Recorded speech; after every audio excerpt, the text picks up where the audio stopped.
ప్రతి కార్యక్రమంలో కూడా ఎంతో కొంత చేతులు మారి ఉంటుందనే ఒక మూర్ఖపు తెలివి తక్కువ ఆలోచన వాళ్ళకు ఉంటుంది. ఇక స్వతహాగానే అది అంటారు కదా, పుర్రెలో పుట్టింది కదా ఎక్కడ పోదు అంటారు కదా, అట్లనే ఇక వారికి పుట్టుకతో వచ్చిన బుద్ధి అది, మనం చేయగలిగింది ఏమీ లేదు. కాకపోతే ఇవాళ తెలంగాణలో జరుగుతున్నది ఏంటి? పొద్దున్న నుంచి కాంగ్రెస్ నాయకుల హడావుడి, ఏదో జరిగిపోయింది. ఏం జరిగింది అసలు?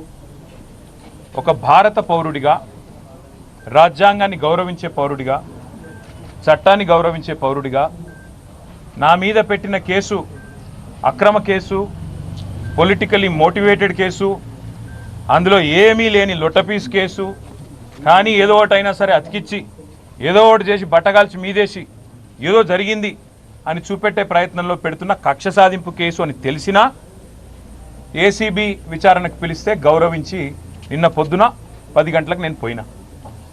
అదే మాదిరిగా మరి ఈ లొట్టపీసు కేసు ఏదైతే నా మీద పెట్టి కథలల్లి కొంత శునకానందము, పైశాచికానందం పొందుతాననుకుంటున్న చిట్టినాయుడు గారు ఎవరైతున్నారో ఆ చిట్టినాయుడు గారికి మరి తప్పకుండా నేను చెప్పాల్సిన మాట ఒకటి ఉన్నది.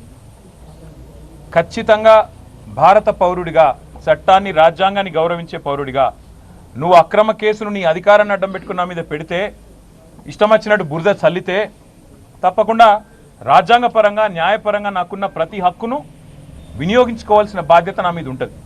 అందుకే నేను ఏసీబీ ఆఫీస్కు పోయినా లాయర్ తీసుకుపోతా అని చెప్పినా, లాయర్తో సహా విచారణకు హాజరవుతా, మీరు ఏం అడిగితే చెప్తా అని చెప్పినా నువ్వు భయపడ్డావు, నేను భయపడలేదు. నేను అర్ధగంట 40 నిమిషాలు ఎదురు చూసినా నీ వ్యవస్థ ఎందుకో కానీ మరి నా నుంచి ప్రశ్నలు అడగడానికి వెనుకకు పోయింది. అట్లాగే కోర్టుకు పోయినా, కోర్టులో హైకోర్టులో పిటిషన్ వేసినాం. ఏమని? ఇది అక్రమ కేసు, ఎఫ్ఐఆర్ తప్పు, ఎఫ్ఐఆర్ అనవసరపు సెక్షన్లు, అక్కరలేని సెక్షన్లు ఇష్టం వచ్చినట్టు పెట్టినారని చెప్పి వాదించినాం. సరే, కోర్టు ఏ కారణం చేతనైతే, ఎందుకంటే న్యాయ వ్యవస్థ మీద మాకు సంపూర్ణమైన గౌరవం ఉంది, న్యాయమూర్తుల మీద సంపూర్ణమైన విశ్వాసం కూడా ఉంది. ఇవాళ హైకోర్టులో మాకు తీర్పు కేవలం క్వాష్ పిటిషన్ కొట్టేసినారు. దానికే కొంతమంది ఎంత సంతోషపడిపోతున్నారంటే, కాంగ్రెస్ వాళ్ళు ఏదో నాకు ఉరిశిక్ష చేసినారు, లేదా నేరారోపణ అయిపోయింది, రుజువు అయిపోయింది, మొత్తం కేసే అయిపోయింది అని చెప్పి సంకలు గుద్దుకుంటా ఉన్నారు. ఆ సన్నాసులకు నేను చెప్పేది ఏంటంటే, ఇది స్టార్టింగే, ఇప్పుడేం తాగమైతే ఎట్లా? మేము ఆల్రెడీ హైకోర్టులో ఏదైతే క్వాష్ పిటిషన్ కొట్టేసినరో దాని మీద సుప్రీంకోర్టుకు పోయినాం. సుప్రీంకోర్టులో మ్యాటర్ ఉన్నది. ఇప్పుడు అది ఎప్పుడు వస్తుందో వస్తుంది. అది సుప్రీంకోర్టు ఎట్లా నడుస్తుందో ఆ పద్ధతి ప్రకారం 2 రోజుల్లోనో 3 రోజుల్లోనో వారం రోజుల్లోనో ఎప్పుడు వస్తుందో వస్తుంది.